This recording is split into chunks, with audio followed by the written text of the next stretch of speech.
Hello, this is Marian Pena coming to you from seemstobesew.com. Today I'm going to share with you the Lesson 5 video for working with fabrics in Electric Quilt, or working with your fabric library in Electric Quilt. And this is the last lesson in this series.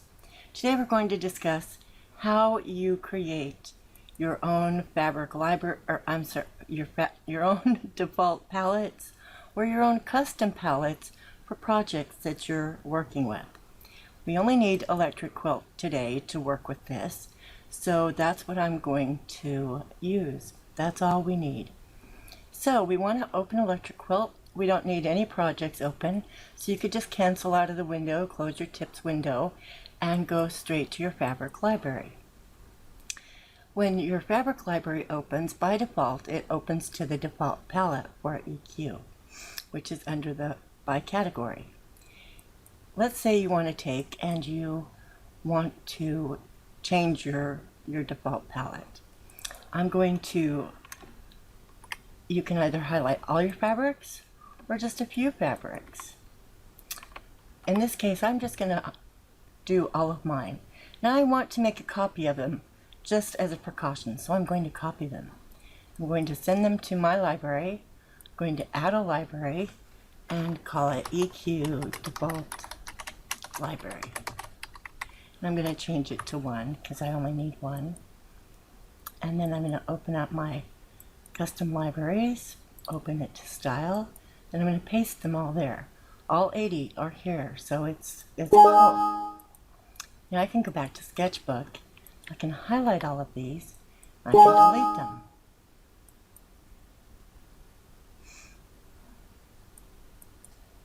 So here we are, they're all deleted, and wow, have I scared you yet?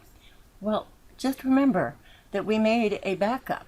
So they are in my library, and they should also be in my default library. See, so I have 2 backups for them.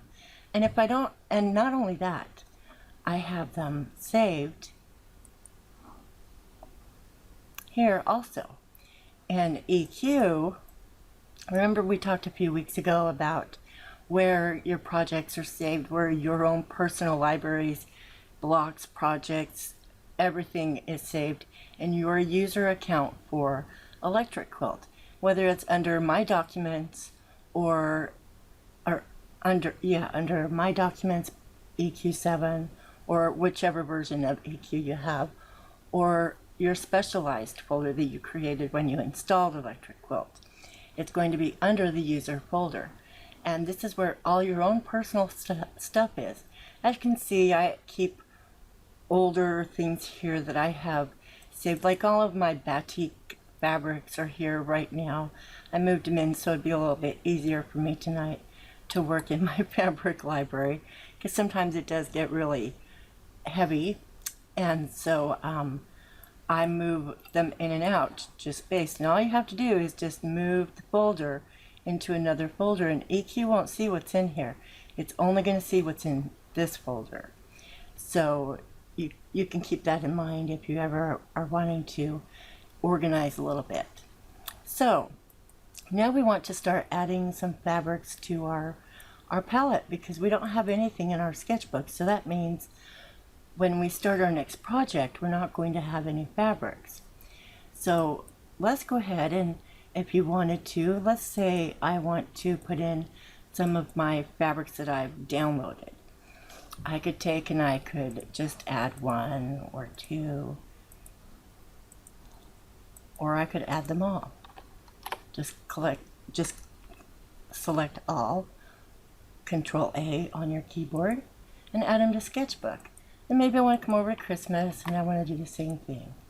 You know, the one thing you want to remember about your default palette, though, is that you don't want to necessarily fill it too heavy with a lot of fabrics, because you may be working on a project and you want to add more fabric to it. So by default, the EQ library comes with 80 fabrics in it. So you could keep that in mind when you're doing it. I already have 63 in mind. Now this is not what I would call a great palette, but if you're working on a a project that's specific, this is where this kind of palette could come in handy. But I'm going to go ahead and close this window out now because 63 is good enough, and I'm not going to keep this library anyway. Then you want to come up here. If you know you want this as your default library and you're really happy with all the fabrics you've added, you can now come up to File and Save Palette as Default. And this will save the palette as the default palette. So when you close Electric Quilt and you reopen it next time, and you go to your fabric library and you're like, oh my gosh, what happened to all my fabrics? It's because you changed your default fabric and they did save. I do it all the time, especially when I'm making a new project. I will make a default library. I will change my default library to the fabrics I want to work with. Most of the time I just use the normal library that comes with EQ, but I inevitably add fabrics to it. So I'll delete the fabrics I'm not using. Okay, so now I am going to go ahead and delete these fabrics. I'm going to put my old library back. I'm done with it. So, you know, I don't need this one anymore. I want to make sure I put my default library back in place. So I'm just going to go ahead and delete these. I know I have backups in my own library, so I'm not concerned. I can quickly come here to the default library I made, and yes, I could go to the normal library as well and do it. I'm just going to copy these. I'm going to go back to Sketchbook. I'm going to paste. I'm going to close. I'm going to go up to File, Save Palette as Default, and click OK.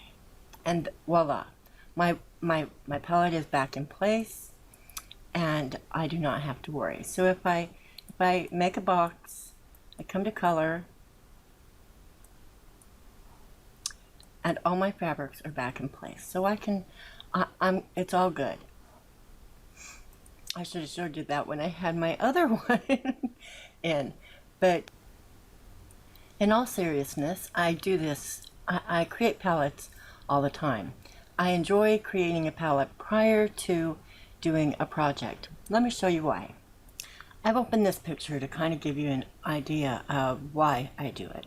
Sometimes I'll be working on a project or some artwork where I want to bring in the colors of the artist that drew her image and the artwork that I purchased. And so I like to get a good color blend going on and making sure I'm happy with the fabrics. So I'll create a little palette first before I start working on the project. And this way I have the palette saved should I need it in the future, and it will also be saved in the project file. So I like to take and I like to open the image. I have to set it aside so that I can always see the image. So I'm sorry, it's going to have to be moved out of the way a little bit because Electric Quilt is inevitably going to want to be on top. So I know I need some fabrics for the boy. And so I just kind of start whizzing through my main fabrics. And sometimes, you know, I want to have some fun. So I usually add a lot of fabrics to my palette as I'm going because I want to have a good selection, but I like to have fun and just really enjoy the process. So I'll do a lot I'll go through different collections and that kind of thing. But sometimes I'll even do a search. I'll see if I can find something. Might be fun to do something with denim for his outfit because it'd be pretty hard to just find a denim all on its own. Now I'm not sure I have a denim here, but I'm pretty sure I have one in my library, actually. I'm going to set this on pause because this is going to take a few moments. Okay, so it's found 223 items. Let's see what it's come up with. Do we have some fun colors here? Oh, a batik. Cool. Well, let's see what else we can find.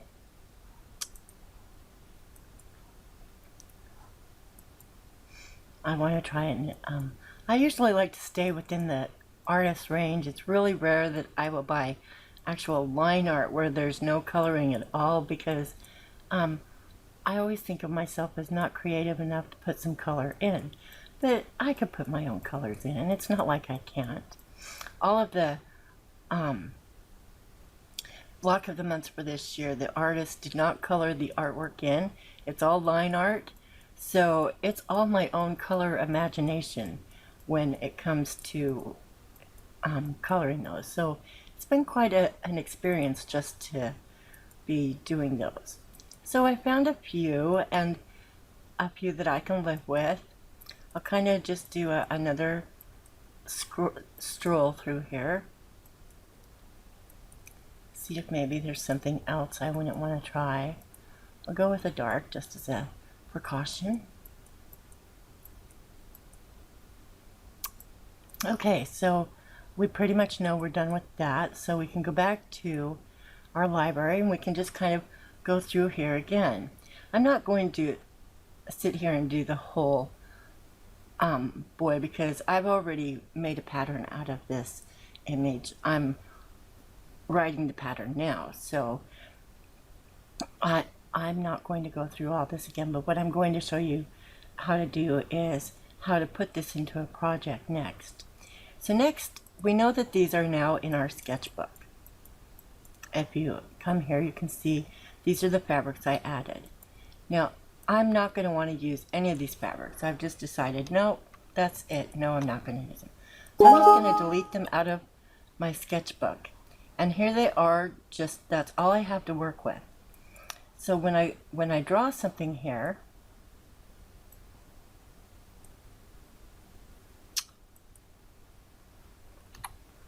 that was kind of crazy.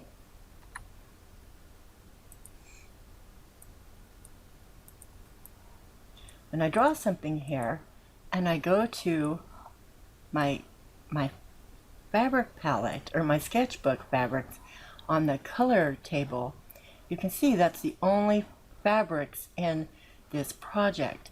And so as I work on this project, and when I finally save it as a title, it's going to save these fabrics only.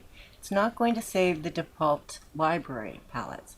And that's a really great way to get rid of all those fabrics as well in your sketchbook if you know you want to work with just certain fabrics on a project. I will quite often do that when I'm working, and I usually do that very first. I pick out the fabrics I want to work with so that they're right there and they're handy. And sometimes, yes, I do have to go back into the library and add something more, look for something I may have forgotten.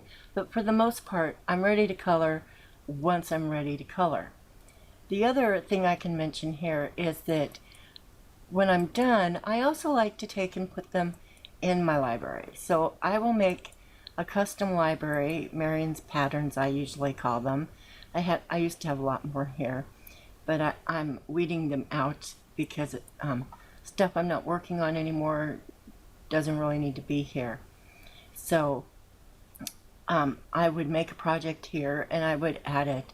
And so in case for some reason EQ crashed or something, then I have them saved here, because once they get saved in your library, they're in that folder forever that I showed you earlier in your user folder, and you won't lose that file. So that's another reason why to save it, you know, just as a precaution. Sometimes when you open Electric Quilt, you're able to reopen, especially if you saved your project as you go along. I have gotten in the habit of doing that. Now I don't get, EQ does not crash on me a lot. I mean, it has crashed, but only because I did something really weird. And I know it was my fault, because EQ is just not the kind of program that crashes.